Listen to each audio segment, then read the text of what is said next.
Rotation अर्थातच त्याला आपण मराठीमध्ये परिवलन म्हणतो. त्याच्यामध्ये the turning of an object around itself is called that rotation.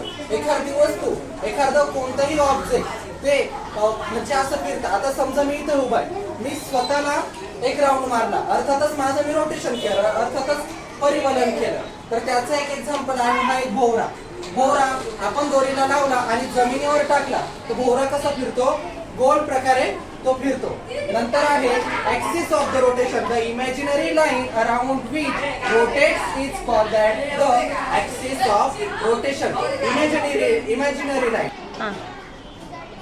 नंतर आहे axis of the rotation. The imaginary line around which rotates is called the axis of rotation.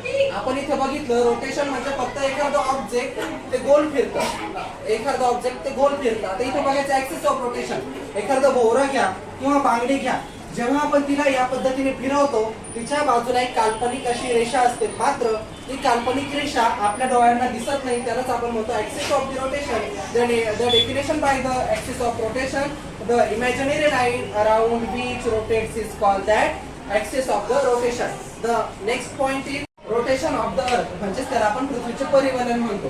The movement of the earth around itself is called that rotation of the earth. आता पृथ्वी ही स्वतःभोवती फिरत असते, त्यालाच काय म्हणतो आपण, पृथ्वीचं परिवलन.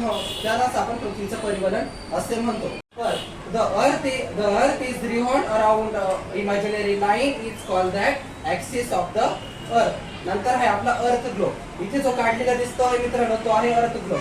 अर्थ ग्लोब जर बघितलं गेलं तर एनएस लाईन आपल्याला दिसते, नॉर्थ पोल अँड आपण त्याला म्हणतो साऊथ पोल, म्हणजे उत्तर ध्रुव आणि हा आहे दक्षिण ध्रुव. आता ही जी एनएस लाईन तयार झालेली आहे आपली, ही एनएस लाईन म्हणजे आहे आपला ऍक्सिस, आपण त्याला म्हणतो. नंतर पृथ्वीवर जी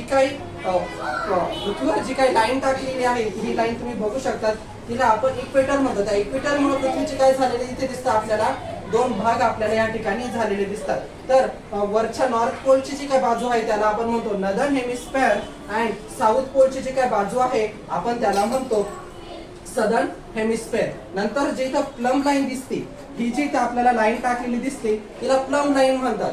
प्लम लाईन म्हणजे आपण त्याला ओळंबा देखील म्हणू शकतो. जर आपल्याकडे ओळंबा नसेल तर इथं तुम्ही एखाद्या दोरीला दगड बांधून तुम्ही ते पृथ्वीच्या सेंटरला अगदी टाकू शकतात. अर्थातच तुम्हाला त्याच्याविषयी north pole axis, northern hemisphere equator, southern hemisphere, south pole आणि प्लम लाईन हे पृथ्वीच्या ग्लोबविषयी माहिती मिळेल.